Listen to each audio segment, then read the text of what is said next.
देश में कोरोना का ग्राफ तेजी से बढ़ रहा है। इसमें अहम संख्या उन जमातियों की है जो मरकज से निकले थे और उनमें से बड़ी संख्या में जमाती कोरोना पीड़ित निकले।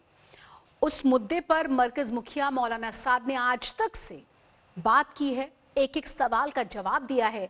उसने बताया है कि वो कहां हैं। उसने तबलीगी पर लगे आरोपों पर भी बेबाकी से बात की है। आपको पूरी रिपोर्ट दिखाते हैं।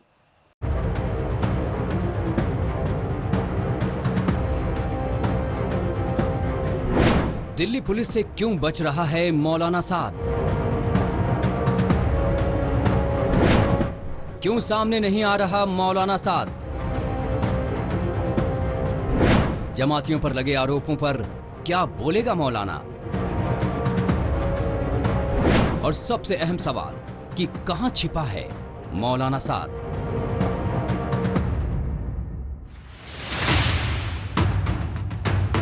ऐसे कई सवाल हिंदुस्तान पूछ रहा है, जवाब पूरा देश जानना चाहता है, लेकिन इन सवालों का जवाब देने मौलाना सामने नहीं आ रहा।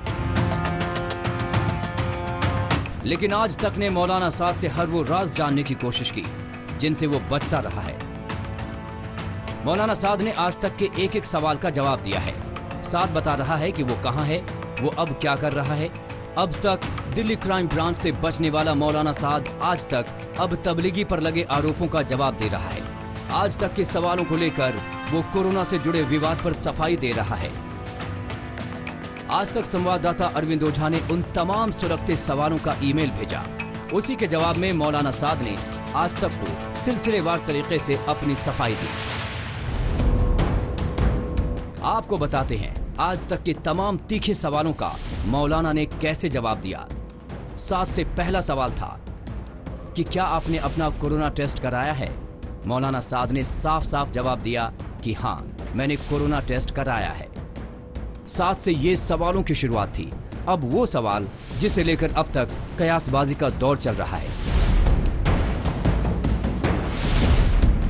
वो सवाल जिसका जवाब जानने के लिए दिल्ली क्राइम ब्रांच की टीम लगातार छापेमारी कर रही है। सवाल ये कि अभी आप कहां हैं? अब साद के जवाब सुनिए। जांच एजेंसियों को मेरे लोकेशन के बारे में पता है। क्राइम ब्रांच ने मुझे 2 नोटिस भेजे हैं और हमने दोनों के जवाब भी दिए हैं। साद ने बड़ी सफाई से जवाब दिया, लेकिन उसने ये नहीं बताया कि वो दिल्ली में छिपा है या शामली में या फिर किसी तीसरी जगह। वैसे कुछ दिन पहले ही तबलीगी प्रमुख के एक करीबी ने आज तक से बातचीत में उसकी पोल खोली थी। मौलाना साहब से आखिरी बार आपकी बात कब हुई थी? मौलाना से तो मेरी उनके फोन पे तो कभी बात नहीं होती। उनके बेटों से बात हुई थी। क्या बोला उन्होंने? सईद से। तो अभी कहाँ है मौलाना साहब? जाकिर नगर में ही है ना? इतना पता है मुझे दिल्ली में, मुझे अभी ये भी नहीं पता कहाँ पर है। मतलब दिल्ली में ही ये जानकारी है? हाँ, कहाँ है मुझे नहीं पता। लगे हाथ मरकज के मुखिया ने यह भी बताया कि वो क्राइम ब्रांच से भाग नहीं रहा, बल्कि हर मुमकिन मदद कर रहा है। साद का दावा है कि जांच टीम ने उसे कोरोना टेस्ट कराने को कहा। उसके बाद ही उसने टेस्ट करा लिए हैं और रिपोर्ट आते ही उसे अधिकारियों को सौंप दिया जाएगा।